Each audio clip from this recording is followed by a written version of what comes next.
இங்க ஒரு பொண்ணு மலை மேல இருந்து கீழே விழுந்துடுறா. அப்படி அவ மலை மேல இருந்து கீழே விழுந்ததுனால அவளோட எலும்பு எல்லாமே உடைஞ்சு போயிடுது. இப்ப இந்த பொண்ணு அசைய முடியாம சுயநினைவு இல்லாம இருக்கும்போது அந்த வழியா போன ஒருத்தன் அந்த பொண்ணை பாக்குறான். இப்ப இவன் இந்த பொண்ணோட நிலைமைய பார்த்துட்டு 2 மாத்திரை எடுத்து இந்த பொண்ணுக்கு கொடுக்கறான். அந்த மாத்திரையை சாப்பிட்டதும் இந்த பொண்ணோட உடம்புல இருக்க ரத்த கசிவு நின்னுருது. அது மட்டும் இல்லாம அவளோட வலியுமே சரியாயிடுது.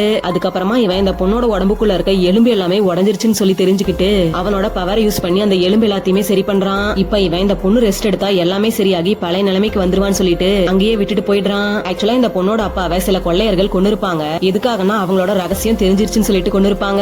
அவங்க கிட்ட இருந்து தப்பிக்கிறதுக்காக தான் இந்த பொண்ணு மலை மேல இருந்து கீழே குதிச்சிருப்பா. இப்ப இந்த பொண்ணு சரியாயிட்டு இருக்க டைம்ல அந்த கொள்ளையர்கள் கூட்டத்துல இருக்க ஆளுங்க இந்த பொண்ணை தேடி கண்டுபிடிச்சிடுறாங்க. இப்ப அவங்க இந்த பொண்ணு கிட்ட ஒரு விஷயத்த நோட் பண்றாங்க.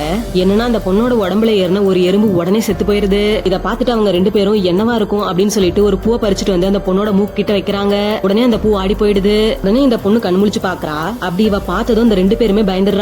அதுல ஒருத்தன் பயந்துகிட்டு இந்த பொண்ணை கொல்ல பாக்குறான். ஆனா இன்னொருத்தன் கொல்லாத வெயிட் பண்ணி ஏதோ விசித்திரமா இருக்கு அப்படின்னு சொல்றான். இப்ப அந்த பொண்ணு மெதுவா எழுந்து அவங்க கிட்ட இருந்து தப்பிக்கிறதுக்காக நடந்து போறா. ஆனா எலும்பு ஃபுல்லா சரியாகாததுனால அந்த இடத்துலயே விழுந்துடுறா.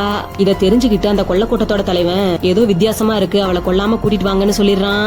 கடைசியில அவங்க கொள்ளையர்களோட இடத்துக்கு இந்த பொண்ணை கூட்டிட்டு போயிடுறாங்க.